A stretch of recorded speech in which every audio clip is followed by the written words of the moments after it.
Bonjour à tous et à toutes et bienvenue sur le bon MJ. Aujourd'hui on va parler de Index Card RPG. Donc c'est un jeu de Runehammer ou de Ancrane Infernal. Je sais plus le nom et le vrai nom du mec. Il y a tout un branding autour de Runehammer, c'est une grosse chaîne. Non, c'est pas une des plus grosses chaînes YouTube américaines, mais c'est quand même une chaîne voilà, qui a sa communauté, son Shield Wall. C'est un gars que je kiffe vraiment pour tout ce qu'il fait, même en dehors du jeu de rôle, parce qu'en fait il parle de plein de trucs, de créativité, de machin, il y a des podcasts, des trucs. Moi c'est un de mes sensei. Et donc du coup je suis assez fan de ICRPG. ICRPG, qu'est-ce que c'est? C'est son jeu. Alors je vais sûrement dire là maintenant des trucs que je vais répéter pendant le feuilletage, mais c'est pas grave. Il faut savoir que ICRPG, c'est l'un des jeux principaux de Runehammer. Il en a d'autres, il a Viking Death Squad, il a créé d'autres petits jeux à côté, mais ICRPG c'est son truc iconique, c'est le truc qui a le mieux marché, il y a eu 3 éditions, aujourd'hui on va en regarder plusieurs, je vous donne plus de détails après. ICRPG ça veut dire Index Card RPG, parce qu'en fait il se sert de ce qu'il appelle des Index Cards, donc il y a plein de gens qui se servent de Index Cards qui donnent ce nom à différentes choses, mais grosso modo Index Cards c'est des cartes de bureau un peu. En l'occurrence lui, son idée, c'est que il aime bien conceptualiser des trucs avec des dessins qu'il met sur des cartes et qu'il pose sur la table. Et c'est de là d'où est parti le nom du jeu. Donc le nom est un peu bof, mais le jeu est vraiment très très cool. Moi, je suis super fan. Je l'ai acheté en seconde édition en anglais. Ensuite, j'ai vu qu'il allait sortir en français, je l'ai racheté en français et j'ai racheté sa 3e édition en anglais. Enfin bref, j'adore son style de dessin, même dans la manière dont il écrit et tout. Donc c'est vraiment des jeux qui me plaisent beaucoup, où il y a plein de petits conseils que j'aime bien et où il y a un côté do it yourself qui est très très fort. Donc c'est pour ça que je vous en parle aujourd'hui. C'est un jeu auquel j'ai vraiment envie de jouer dans les jours à venir, et dans les mois à venir même, et essayer de le pousser un peu, de le tricoter, de le détricoter, je sais plus. Une seule chose avant qu'on se lance dans le feuilletage, c'est un jeu qui est plus ou moins générique, un peu comme Faces qu'on a vu il y a pas longtemps, qui va vous permettre de jouer dans plusieurs univers, qui est assez pulp, un peu comme Faces aussi, dans le sens où c'est plutôt un jeu où on va faire des trucs badass, bam bam. Pour moi c'est l'approche assez ludique et narrative, mais absolument pas simulationniste, si on veut reprendre ce triptyque qu'on doit à je sais plus qui. Les règles sont simples, on est là pour mettre des nions, on utilise les dés de manière assez créative, et il y a beaucoup d'abstraction via l'utilisation des cartes, et aussi à travers les sorts qui sont assez simples, les capacités qui sont assez simples, il n'y a pas beaucoup de règles détaillées. On utilise des D20, donc c'est basé sur de D&D, en même temps c'est un truc américain, donc il y a quand même un fort attachement au D20, et moi d'ailleurs j'adore le D20, et je suis fétichiste du fait d'utiliser un maximum de dés différents dans le jeu, donc ça me convient parfaitement. Et c'est aussi basé beaucoup sur le loot, mais on en parlera davantage pendant le feuilletage. Une autre chose avant le feuilletage, c'est qu'en fait on va se concentrer d'abord sur la version anglaise de la 3e édition, donc c'est la dernière édition, c'est la Master Edition, celle qui a été éditée par Modifus. Donc on va vraiment se concentrer là-dessus pour le feuilletage, donc ça va être en anglais. Et sachez qu'il y a une version française qu'on va regarder un petit peu après, qui est différente parce que c'est la 2e édition. C'est ça qui est un peu dur, c'est qu'en fait, donc c'est les 12 singes qui ont fait la traduction, etc., et qui ont édité la version française. Et ce qui est un peu dommage, d'une certaine manière, c'est qu'en fait ils ont eu les droits pour la traduction de la 2e édition après que Runehammer, l'auteur original, n'aille chez Modifus pour faire la 3e édition. Ce qui fait que notre version française, en gros, n'est pas la dernière version d'Index Card RPG. Après, ce qu'il faut retenir, c'est qu'elle est tout à fait jouable, c'est juste que la dernière version, il y a eu des changements suite à des retours, suite à aussi à la pratique en fait, puisqu'elle a été plus jouée par l'auteur et par sa communauté. Du coup, il y a eu des petits changements, des petits trucs qui changent à droite à gauche, des petites rustines, peut-être quelques équilibrages, mais concrètement, si vous prenez la version française, vous pourrez très bien vous amuser, vous serez dans l'esprit ICRPG, vous jouerez au même jeu concrètement, c'est plutôt des règles optionnelles, des petits trucs à droite à gauche qui changent.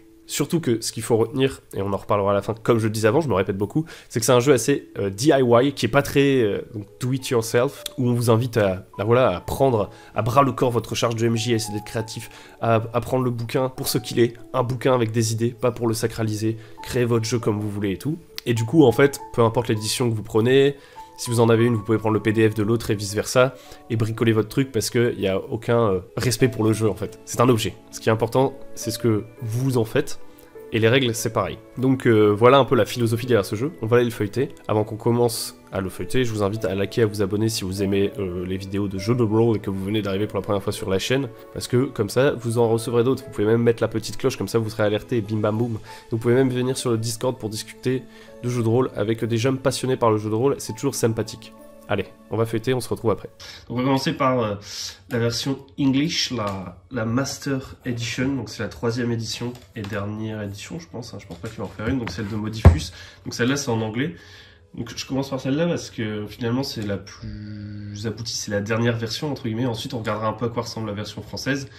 À savoir que du coup, il y a des différences concrètement entre cette version et la version française, puisque la version française, c'est la seconde édition, comme je disais au début. Donc, qu'est-ce qu'on a dans Index Card RPG? Alors déjà, ça j'aime bien, la première double page, elle sert à quelque chose, il y a une petite map et tout, c'est assez cool. Ensuite, on a la sorte de code, les commandements de Runehammer, parce qu'il faut savoir que Runehammer, du coup, c'est aussi une chaîne YouTube, c'est un Patreon, c'est pas mal de choses. Et c'est un ton aussi, c'est une approche du jeu de rôle, et il parle pas mal de créativité, etc. Donc il y a tout un univers, hein. C'est limite une secte en fait. Donc ici on a la table des matières, on commence déjà à voir des illustrations dans le style assez particulier de l'auteur, puisque c'est lui qui fait ses propres illustrations, qui fait sa maquette, qui fait un peu tout il me semble. Mais voilà, c'est assez inspirant de voir quelqu'un qui fait tout, un peu comme le Groomf en France qu'on avait vu pour Cœur Vaillant. Donc, il nous explique que la table de jeu, c'est un campfire, c'est un feu de camp autour duquel on se retrouve avec nos amis. Voilà le matériel pour jouer à ICRPG, donc des crayons, du papier, un petit notebook et tous les dés, des 4, des 6, des 8, des 10, des 12 et des 20, des amis, des maps et des index cards et de la bouffe. Effectivement, on va avoir besoin d'un peu tous les dés puisque c'est un jeu qui se base sur le D20 qui ressemble d'une certaine manière à Donjons et Dragons. On jette un D20, on essaie de dépasser une difficulté. Donc là, il nous explique un peu les termes principaux du jeu. Donc qu'est-ce que ça a de particulier ICRPG, il y a le fait que tout se joue en tour. Hein, même quand on n'est pas en combat, on joue au tour par tour. Donc ça, c'est une idée que j'aime beaucoup. Ensuite, il nous explique un peu comment ça marche dans notre tour. Concrètement, pour lui, un tour, c'est on jette une fois les dés par tour et on essaie de tourner assez vite. C'est pour un jeu assez rythmé, c'est ça qui me plaît chez Runehammer, parce que c'est comme ça que j'aime bien maîtriser la plupart du temps, notamment avec mes potes en physique. Donc là, ensuite, on jette un dé. Comment est-ce qu'on jette un dé? Donc c'est expliqué extrêmement simplement avec des petits dessins. Donc même si là c'est en anglais, il a une assez bonne pédagogie, des assez bons conseils, voire d'excellents conseils pour certains, mais on y reviendra plutôt à la fin. Je vais pas prendre trop de temps sur le livre parce que c'est assez riche, hein, comme par des jeux dont je vous parle dernièrement. Donc on verra un peu en débrief.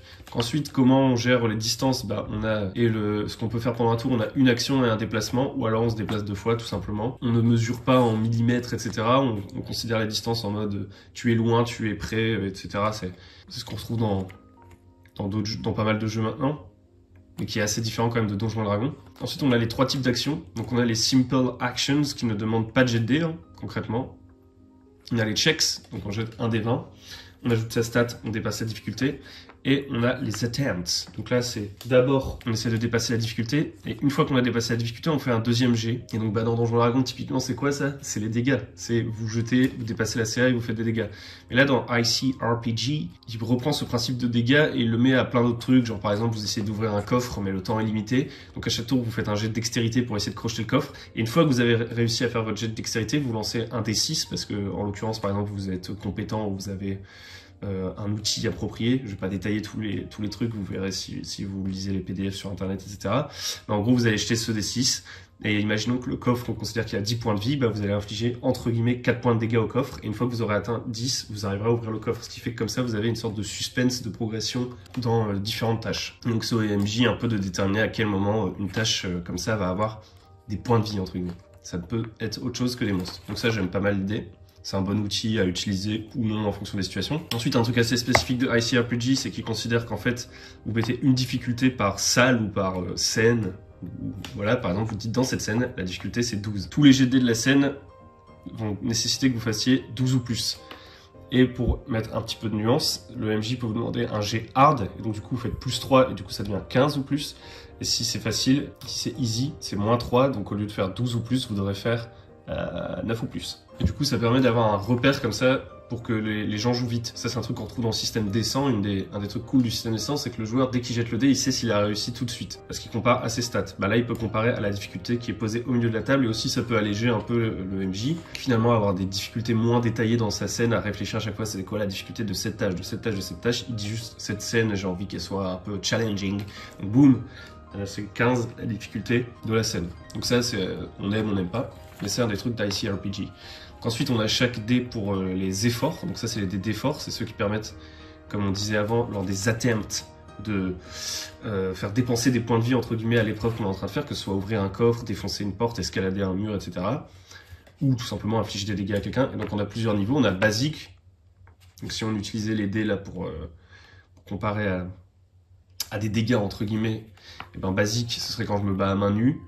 On a Weapons and Tools, donc un des 6, Guns, un des 8, la magie et les armes énergétiques 10, et Ultimate 12. Alors Ultimate, c'est un G qui, de base, en fait, va arriver quand vous allez faire un coup critique. Si par exemple, je fais 20 pour attaquer, avec une épée, je vais d'abord jeter mon D10 de dégâts, mais comme j'ai fait 20 et que c'est un coup critique, j'ajoute aussi un D12, le D Ultimate. Après, on va voir que ces dés, ils sont utilisés de différentes manières, etc., de manière assez créative, parce que ce qui est assez important de retenir, et on y reviendra à la fin encore une fois, c'est que ICRPG, c'est pas un jeu très équilibré. Concrètement, c'est un jeu qui vous fait confiance en tant que MJ pour arbitrer et pour homebrew, pour changer les choses à votre sauce, etc. Donc ça, ça dépend des goûts. Moi, j'adore. Il y a des gens qui vont détester ça. Moi, j'adore le côté homebrew.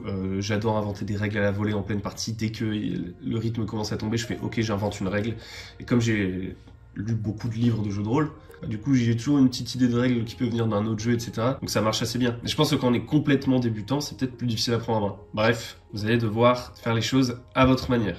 Après, ce qui est cool, c'est que le jeu explique bien les choses quand même, et il vous fait confiance. Il est clair, en fait, il est clair sur le fait que vous allez devoir homebrew, et du coup, ça vous met en confiance pour le faire. Vous dites pas, ah, je vais faire des erreurs et tout, puisque dans la philosophie un peu qui accompagne le jeu, on vous explique, voilà, vous pouvez faire des erreurs, on s'en fout et tout. Donc ça, c'est cool. Donc voilà les dés forts, concrètement.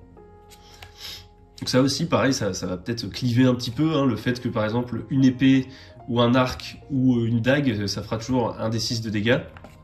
Et encore là, il y avait un truc assez clivant dans cette nouvelle édition, c'est que vous avez le Guns qui vient faire un D8, qui finalement montre que, potentiellement, dans un même univers, les armes à feu font plus de dégâts que les Weapons and Tools, ce qui est une approche un petit peu plus... Je dis ça avec des guillemets parce que on n'est pas dans un jeu très simulationniste, mais quand même plus simulationniste que de dire que toutes les armes font un D6, c'est ce qui est un peu plus finalement pulp narratif, je sais pas trop comment dire, mais qui vous dit en gros choisissez l'arme que vous trouvez la plus stylée, elles seront toutes aussi efficaces plutôt que de choisir des armes en fonction de leur puissance. Ça change quand même la philosophie un peu du jeu aussi. Mais après, une fois de plus, comme vous pouvez homebrew, vous pouvez tout simplement enlever la catégorie guns de votre jeu et dire que toutes les armes font un D6, et puis vous en sortez. Bref, passe trop de temps sur cette partie. Ensuite, on a les points de vie. Donc en gros, il dit les points de vie, que ce soit pour les épreuves, là, ouvrir des coffres, ou les points de vie des joueurs, c'est des cœurs, comme dans Zelda. C'est 10 points de vie par cœur. Comme ça facilite le comptage. Quand vous êtes en train de créer votre monstre, vous n'hésitez pas à la décimale près de combien de points de vie il va avoir. Vous dites, ok, c'est un monstre normal, il a un cœur. C'est un monstre un peu plus costaud, il a 2 cœurs, bim bam boum, vous créez vite vos monstres. Du coup, vos PJ, de base, commencent avec un seul cœur, et à peu près tous leurs adversaires ont soit un cœur, soit un point de vie. Parce que tuer un ennemi, ça peut tout à fait être juste comme on disait tout à l'heure, un checks.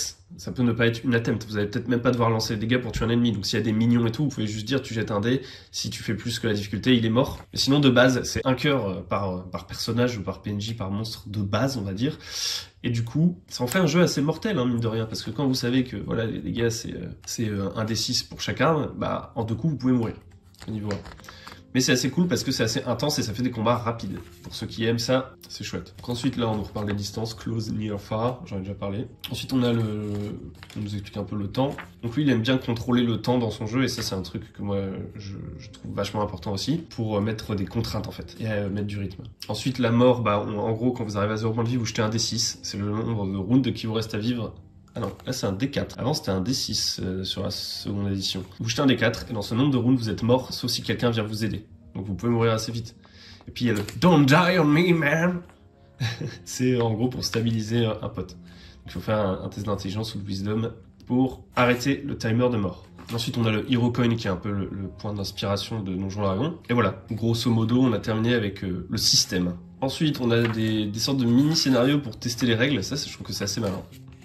Donc c'est un scénario en une page, hein, c'est juste pour tester les règles vite tough. Ensuite, on a comment créer son personnage. Donc là, en fait, ce qui est assez intéressant avec ICRPG, c'est que vous pouvez créer une multitude de personnages assez facilement, puisqu'en fait, les mécaniques sont simples, mais elles sont assez variées et modulables si vous êtes créatif pour faire un peu de tout, en sachant que, globalement, ça restera pulp. Vous allez pas, ça va être difficile de faire un truc gritty, ou en tout cas, il n'y a pas beaucoup de matériel de jeu dans le jeu pour faire un truc gritty, je trouve.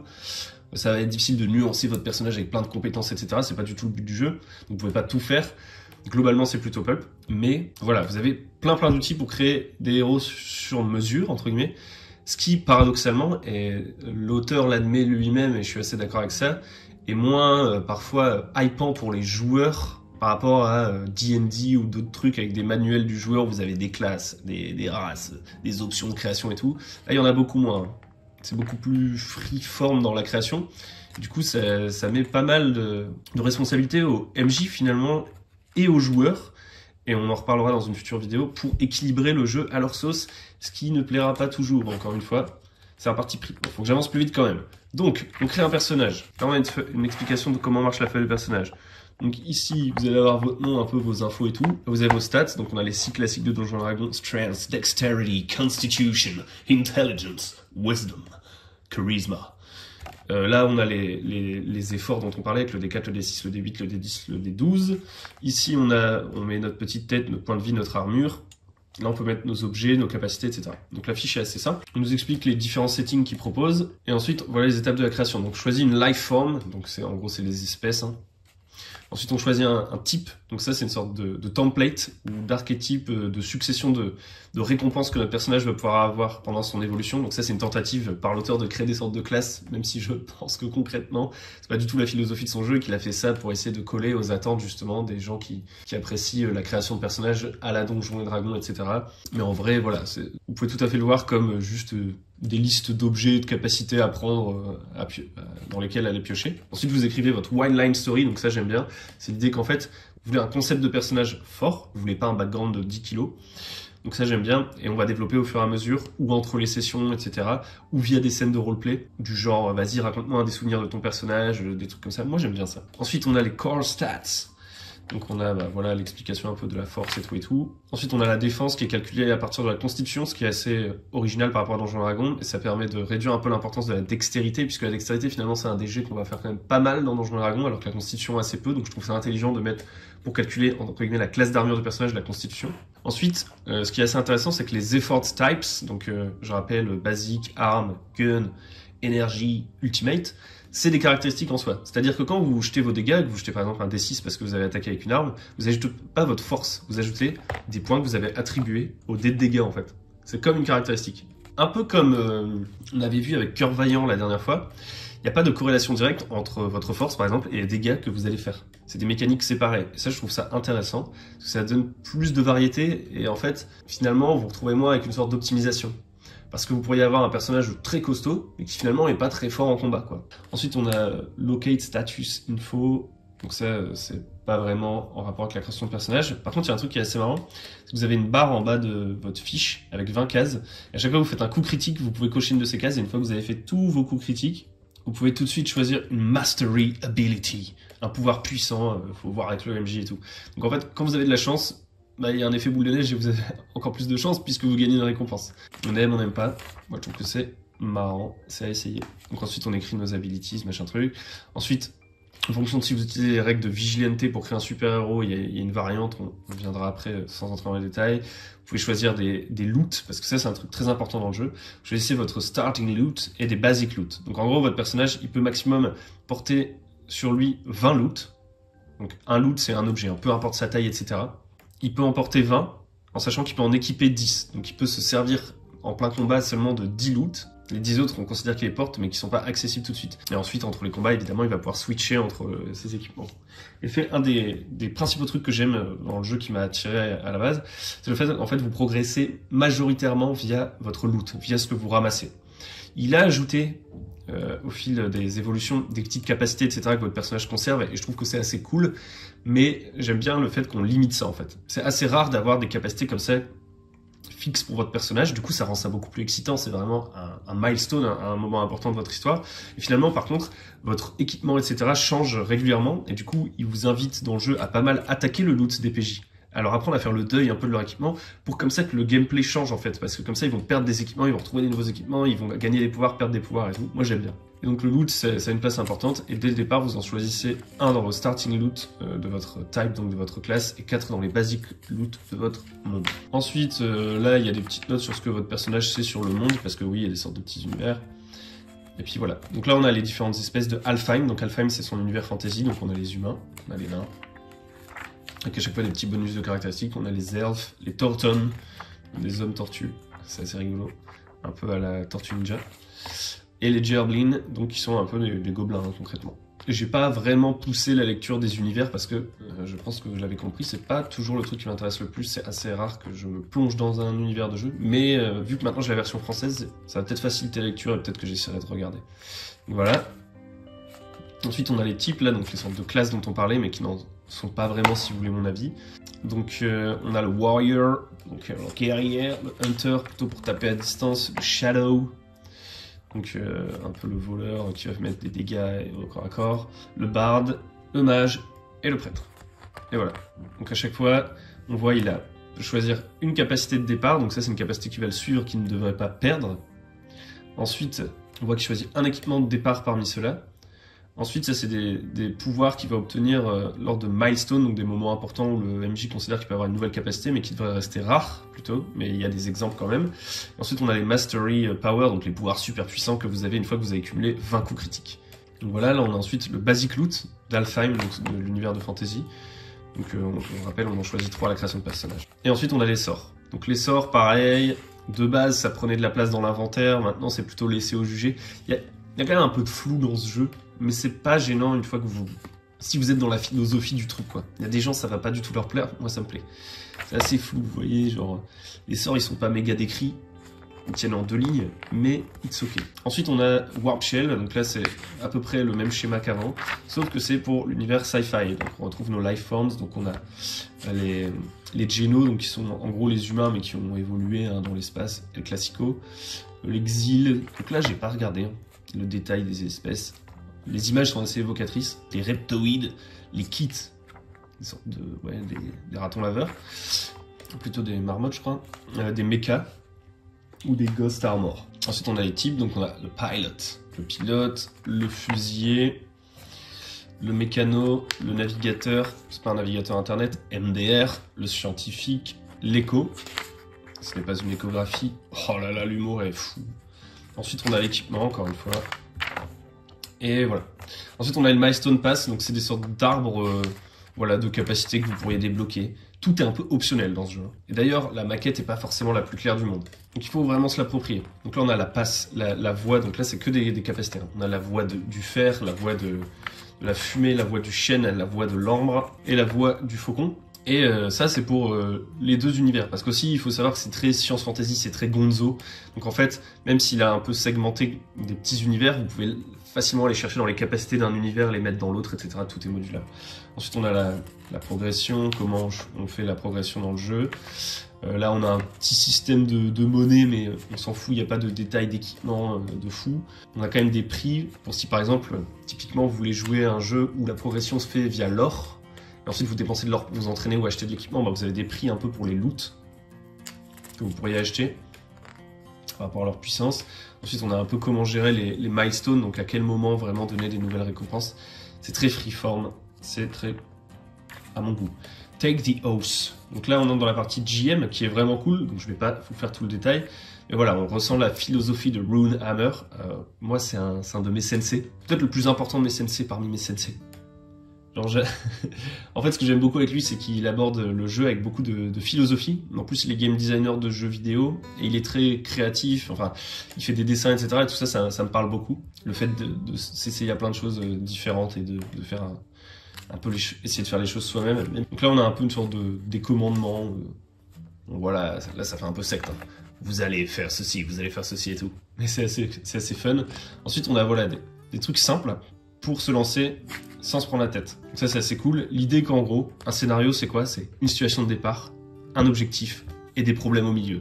Genre, c'est assez schématique, c'est très visuel. Et ça, c'est aussi un des aspects importants du jeu, on y reviendra à la fin. C'est qu'il met en avant le fait que les choses visuelles, ça aide à s'accrocher et à être créatif. Ensuite, on a des idées un peu de lieux, d'objectifs et d'obstacles. Il y a l'idée de penser en session, de pas préparer genre 15 sessions à l'avance, de vraiment préparer juste la prochaine partie à chaque fois. Ce qui, je trouve, ne marche pas toujours. En tout cas, si vous êtes intéressé dans le fait de développer une histoire un peu cohérente, avec des rebondissements, etc. C'est pas forcément la meilleure méthode, mais c'est certainement la méthode la plus simple au global et qui va parfois produire de très bons effets. Et du coup, moi, j'aime beaucoup. En fait, moi, j'aime bien préparer pas mal en amont enfin si je veux faire une campagne, préparer pas mal en amont de la campagne et ensuite préparer session par session. Donc je me retrouve assez là-dedans. Ensuite il y a l'idée de faire un jet de fin de session, donc ça c'est assez rigolo. C'est en gros quand l'heure commence à arriver, vous jetez un dé, genre un D6, ça fait 3, bah, vous savez qu'il reste 3 tours à jouer, ensuite on arrête la partie. Ensuite on a, voilà, là on a un peu plus des trucs pour arbitrer le jeu. Dans ICRPG, comment gérer l'initiative, donc concrètement c'est des tours de table, ça j'aime beaucoup cette idée-là. Comment utiliser les points de vie, etc. Donc là on vous donne des conseils pour utiliser justement ces règles qui sinon sont assez freeform, quoi. On peut être un peu perdu, se dire oula, comment je me sers de tout ça. Donc vous n'êtes pas complètement abandonné. Même si c'est fais-le toi-même, vous avez des conseils pour comment faire vous-même le jeu. Ensuite on vous explique comment utiliser les dés dynamiques. Donc l'idée de dés dynamiques, j'en parle dans l'entre du guerrier. D'ailleurs il y a beaucoup de...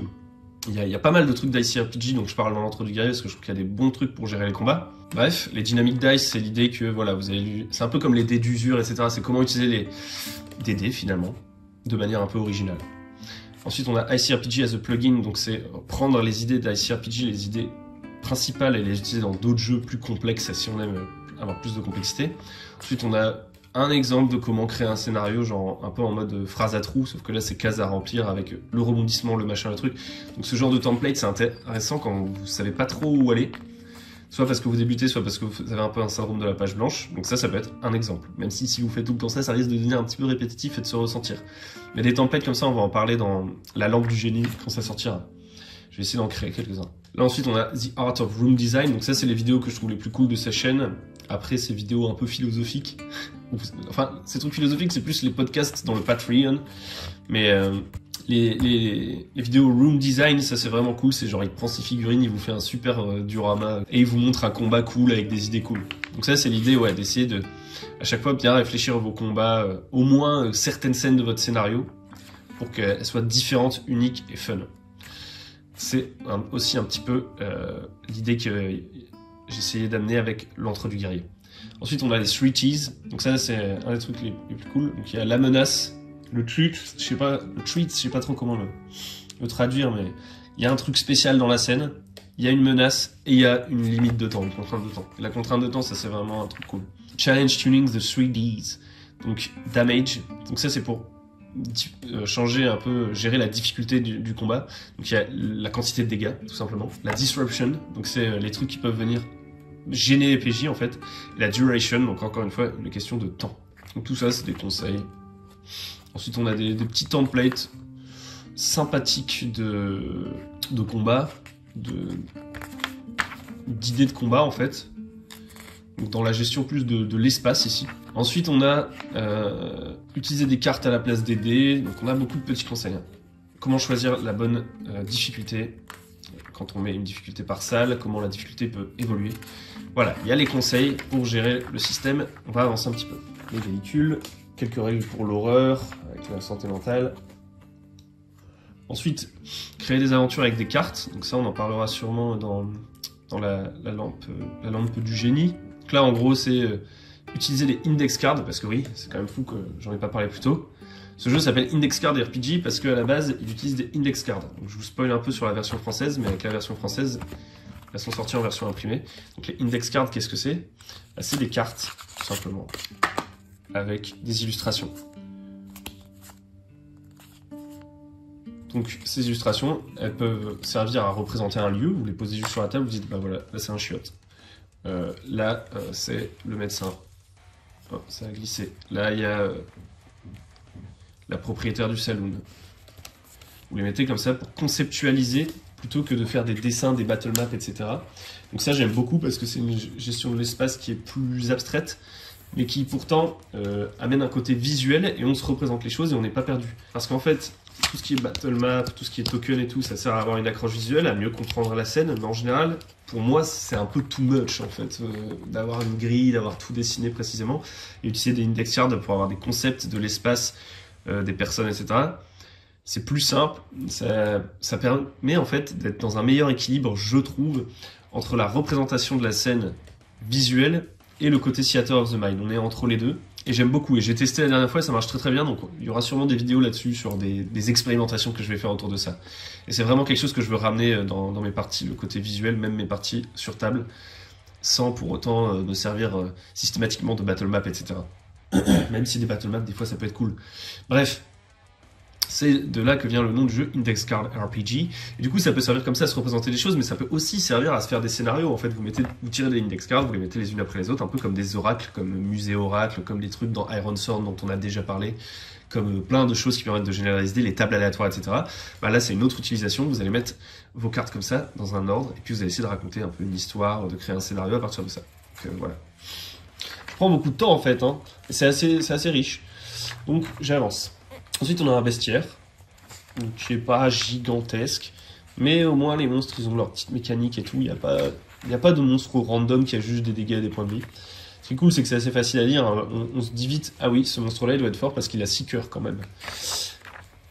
Au niveau des stats, vous voyez, c'est extra simple. Hein. Genre les Gerblin Traitors, donc les sortes de traîtres gobelins, ils ont soit un point de vie, soit un cœur, en fonction de leur puissance. Ils ont plus 2 en force, plus 2 en dextérité, boum. Parce que oui, on a enlevé les valeurs. On prend que les valeurs dérivées, entre guillemets, de Donjon Dragon. Il n'y a plus j'ai 16 en force, non, j'ai plus 3 en force.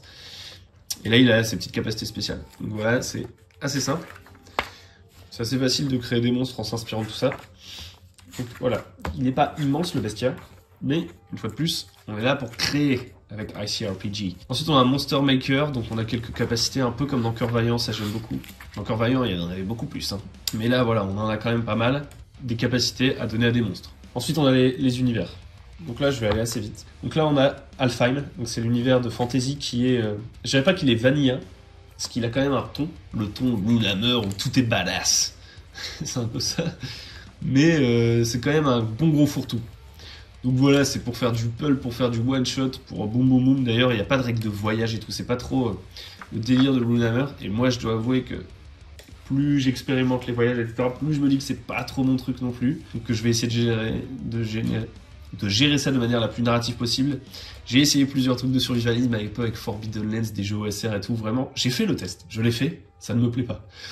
Et donc du coup là on est sur un monde où on va faire des ellipses, on va aller d'un endroit à l'autre, boum boum, et il y a toujours de l'action, et c'est rythmé.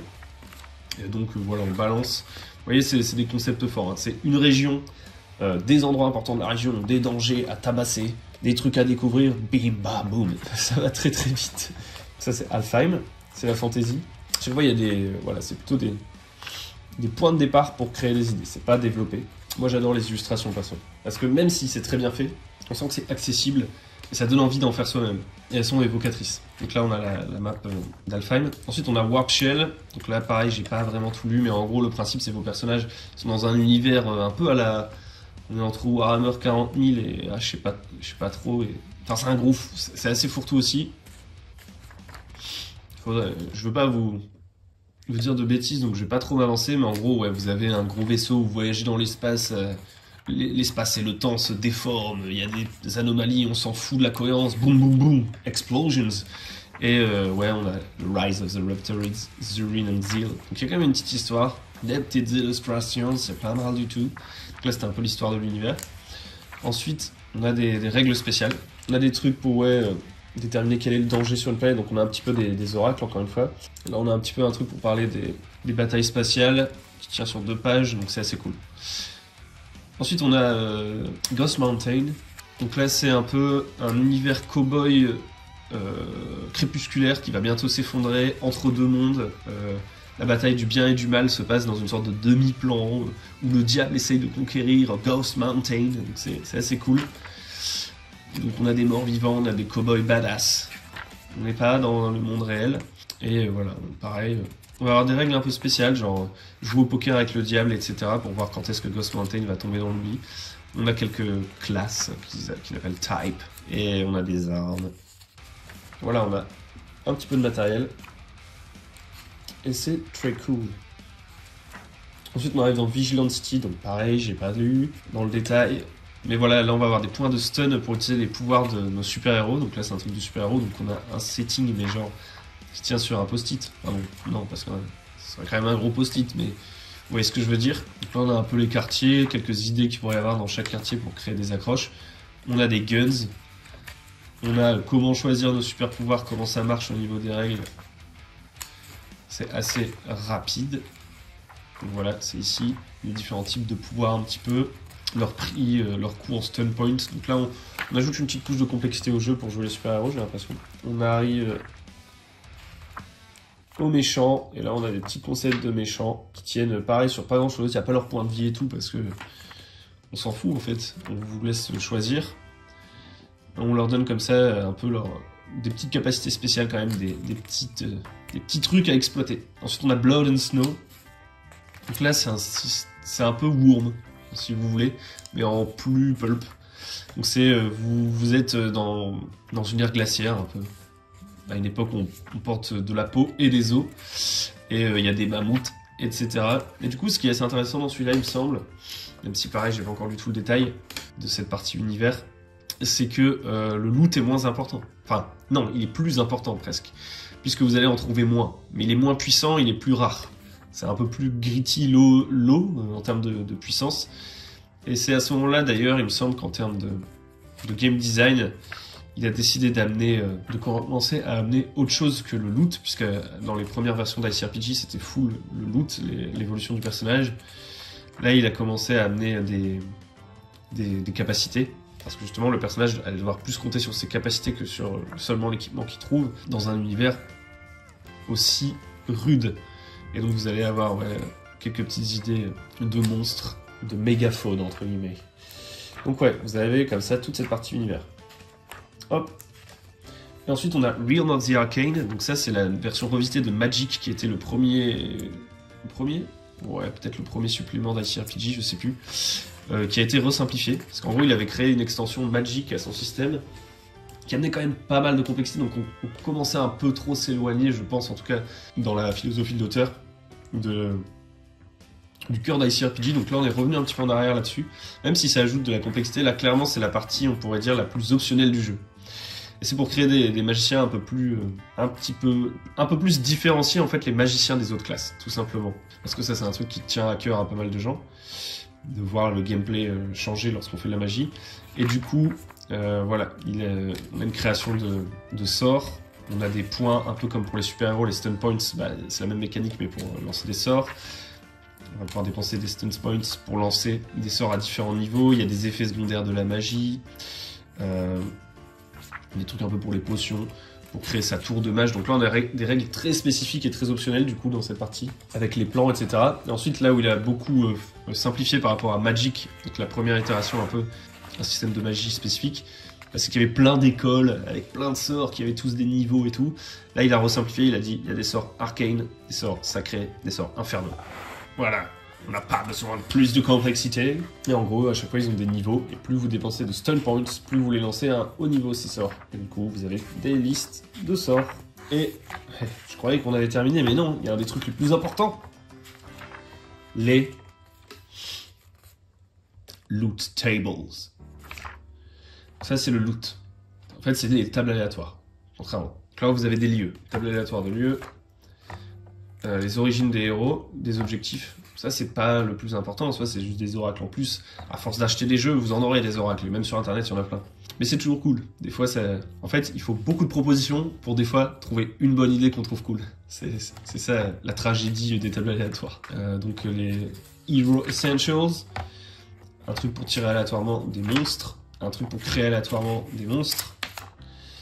Et là, on a le loot. Parce que oui, un jeu basé sur le loot, il nous faut du loot, hein, sinon nous on est un peu perdus. On n'a pas envie de tout faire nous-mêmes, monsieur Runehammer. Et du coup là vous avez 100 objets anciens, 100 objets un peu pourris, je sais pas comment, enfin pas pourris mais un peu naze, si je puis dire, courant on va dire. Ensuite on a 100 objets maudits, 100 objets de SF, 100 objets épiques, 100 objets bizarres, 100 objets pour le western, et 100 objets pour la magie et les règles de magie. Et là, on arrive à la fin de notre livre. Donc avec tous ces objets-là, vous allez pouvoir faire des loot box. Avant de passer à la partie anglaise, j'ajouterai juste qu'il y a des suppléments et tout. Hein. La partie française, pardon. Là, c'est un des suppléments en anglais, donc c'est des trucs sur lesquels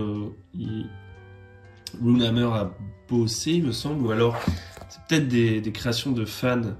Ouais, non, il y a quand même le truc Runehammer. Ah, il y a le prix aussi. Donc là, on a, je crois, des règles pour du cyberpunk, Donc sur le même principe que tout ce que vous avez vu avant, mais c'est pour du cyberpunk. Là c'est en couleur. Ensuite on a des sortes de jeux, parce que oui, il a aussi travaillé un peu sur des sortes de jeux de plateau, des jeux de cartes, des trucs comme ça. Il s'essaye des trucs et c'est ça que je trouve cool. Il se limite pas à sa niche, entre guillemets, j'ai envie de dire, ou à une école. Et ouais, vous avez d'autres jeux et tout, donc je vais pas détailler, mais tout ça pour dire que vous pouvez tout à fait aller sur YouTube, sur Patreon, sur DriveThruRPG pour regarder un peu ce que fait Runehammer si ça vous intéresse, vous parlez anglais, etc. Donc, est-ce qu'il vaut mieux prendre la version française ou anglaise? Bah, si vous êtes français, prenez la version française, si vous êtes français. Si vous êtes uniquement francophone, vous avez beaucoup de mal avec l'anglais, prenez la version française parce qu'elle est tout à fait jouable. Et en plus, le matériel est de très très bonne qualité. Déjà, on a un écran, ce qu'on n'avait pas avec Runehammer. Donc on a un écran. Bon, est-ce qu'il faut vraiment un écran avec des rappels de règles pour jouer à un jeu de... pour jouer à ICRPG? Je sais pas. Je dirais que un des seuls rappels que je trouve vraiment cool, c'est celui-là. Si vous utilisez ces règles-là, des contre-coups, c'est assez cool de les avoir sous les yeux, mais bon, je pense qu'au bout d'un moment, vous les connaissez par cœur. Mais bon, pourquoi pas, c'est un classique, et puis c'était un Kickstarter et tout, donc c'est cool d'avoir des goodies, et puis surtout, l'écran est beau. Donc si vous aimez jouer avec un écran, et que vous aimez le côté graphique de Runehammer, allez-y. Moi, j'adore, perso, ultra stylé. Ensuite, avec l'écran, vous avez Blood and Snow, donc c'est le truc dont on parlait juste avant sur l'ère glaciaire, un petit peu. Et puis, là, vous avez deux bouquins. Vous avez le Core et vous avez le Monde et Magie. Donc, vous les avez dans des plus grands formats. C'est un plus grand format, donc ça, c'est assez cool, franchement. Ça aide à la lecture, après c'est moins pratique à transporter. Et là, bah, je vais pas tout refaire, hein, parce qu'on a fait la version anglaise. Mais il y a quand même pas mal de choses qui changent. Je vous montre 2-3 trucs qui changent. Parce que c'est quand même des versions du jeu qui, fondamentalement, n'ont pas changé, mais qui ont leur petite mise à jour.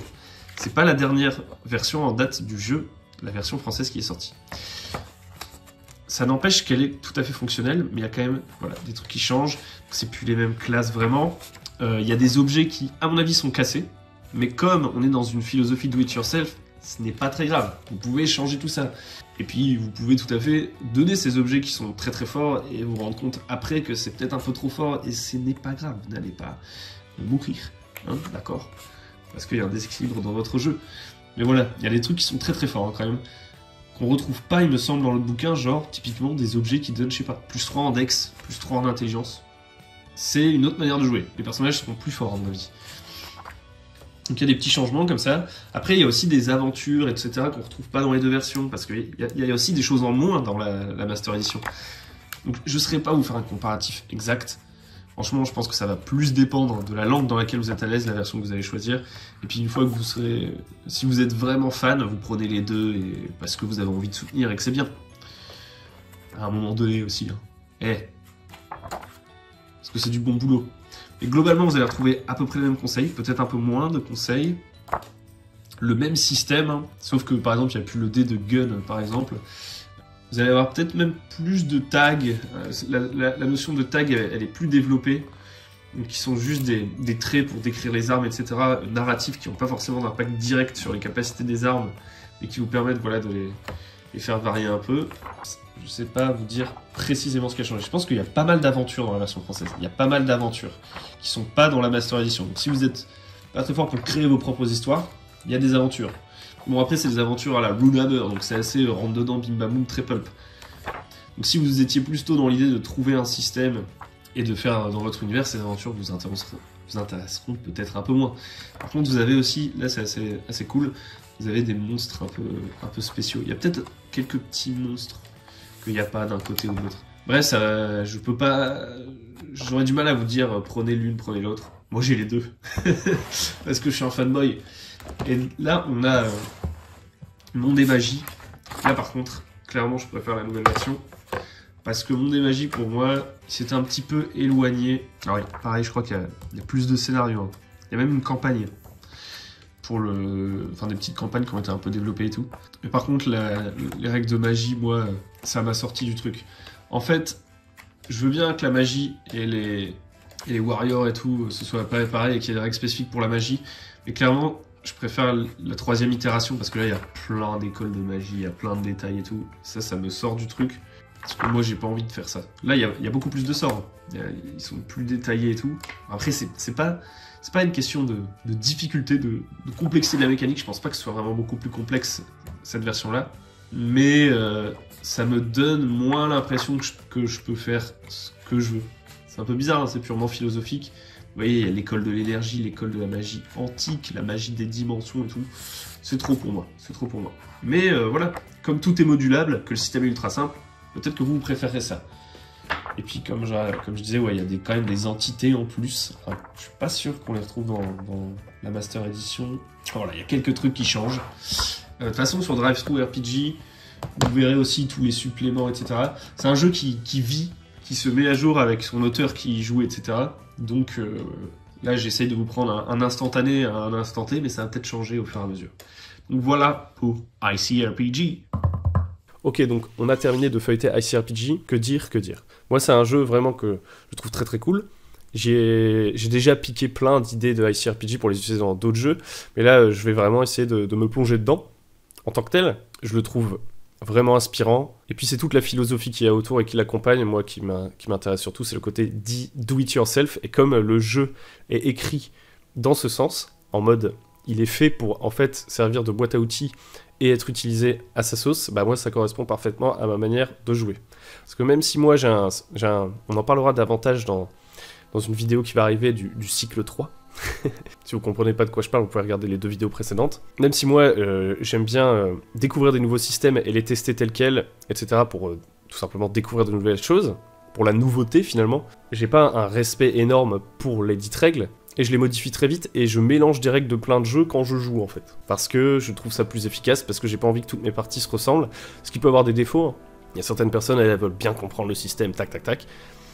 Bah, je pense qu'elles sont pas très bien faites pour... Elles sont pas très faites pour jouer avec moi, finalement. C'est vrai ce que je veux dire. Mais bon, c'est ma manière de faire, et ce jeu correspond bien à ma manière de faire. En fait, ce qui est assez marrant, parce qu'avant même de connaître Runehammer, j'étais déjà un peu comme ça. Et Runehammer, la manière dont il parle, les mots qu'il utilise, en fait, ça m'a tout de suite parlé. Et du coup, j'ai vraiment dévoré son contenu, ce qui en fait, voilà, une de mes références. Et donc, ouais, c'est un jeu que j'affectionne. Il y a du fanboyisme, le jeu n'est pas parfait, comme tous les jeux. Il ne plaira pas à tout le monde, mais moi, je kiffe. Si jamais ça vous intéresse, vous pouvez aller voir le YouTube de Runehammer, etc. Peut-être qu'à l'avenir, je vous parlerai d'autres chaînes YouTube que j'aime vachement et que vous pourriez aller voir. Bah tiens, est-ce que j'en profiterai pas là, comme ça, pendant l'outro de la vidéo. Si vous aimez les trucs en anglais, moi vraiment j'aime beaucoup Dungeon Craft, pour le côté un peu pratique, les phrases un peu... Il assène des vérités, on prend pas, et moi je trouve que c'est marrant parce que de temps en temps, il se répète un peu, mais de temps en temps il y a des trucs que je trouve vachement cool chez Dungeon Craft, donc c'est un mec un peu comme ça qui porte une veste de protection contre les haters, une veste de protection +2, et voilà, il est un peu old school et tout, voilà, il est un peu piquant, mais en vrai, on voit tout à fait que c'est pas du tout un gatekeeper. Absolument pas, c'est un mec qui est très sympathique, donc j'aime beaucoup le regarder. Il y a un autre mec qui s'appelle Zipperon Sydney. J'essaierai de remettre en toutes lettres pour que vous puissiez chercher sur YouTube. Je trouvais qu'il faisait des trucs sympas, mais ça fait très longtemps, donc je saurais même plus vous dire vraiment pourquoi j'aime bien, mais j'aimais bien son approche. Il y a aussi JP Couvert, qui est un mec assez créatif, que j'aime beaucoup dans mes sensei. Il y a Questin Beast, qui je trouve est quelqu'un qui fait de très bonnes reviews de jeux OSR, et qui a une bonne faculté d'analyse des livres de jeux de rôle qu'il lit, que j'aime beaucoup. Et ça m'aide moi-même à formuler ma pensée quand j'essaie de faire une review. Il y a qui encore que j'aime bien? Il y en a d'autres qui me reviendront. Ah non, il y en a quand même un là, il faut vraiment que je le retrouve. Adam Coble, plein de vidéos assez cool de talk comme ça sur le jeu de rôle, donc tout ça c'est des gens qui m'ont pas mal inspiré sur le YouTube anglophone. Mais voilà, je profite de cette vidéo à ICRPG puisque c'était l'occasion de parler un peu de certaines de mes inspirations, pour vous parler d'autres sources d'inspiration, et il faut bien que cette vidéo ait une fin. Moi, ce que je vous conseille, bah, voilà, c'est d'aller jeter un œil. C'est pas pour tout le monde, mais vous allez peut-être trouver des trucs cool. Et puis on se retrouve dans une future vidéo. Si la vidéo vous a plu, n'hésitez pas à liker, à vous abonner, etc. À venir sur le Discord comme d'habitude. Mettez la petite cloche pour avoir les vidéos cycle 3 incroyables. Et bah, les prochaines reviews, etc. Et puis on se retrouve très bientôt sur la chaîne Le Bon MJ. Si vous cherchez un énorme je termine là-dessus, j'ai oublié de faire mon auto-promo. Si vous cherchez un énorme stock d'idées pour faire des combats et des méthodes pour faire des combats stylés, un peu ludiques et tout, avec de la strat et tout, bam bam bam, pour améliorer finalement vos combats de parties de jeux de rôle, vous pouvez aller voir l'Antre du Guerrier. L'Antre du Guerrier, c'est plein de vidéos que j'ai faites en mode tableau blanc et tout, où j'explique un peu étape par étape comment faire des combats cool. Il y a pas mal de trucs de la philosophie justement d'ICRPG qu'on retrouve, mais il y a d'autres choses évidemment. Donc si ça vous intéresse, n'hésitez pas à aller jeter un œil. Sur ce, moi je vous dis à très bientôt sur le bon MJ, bon jeu et bonne journée.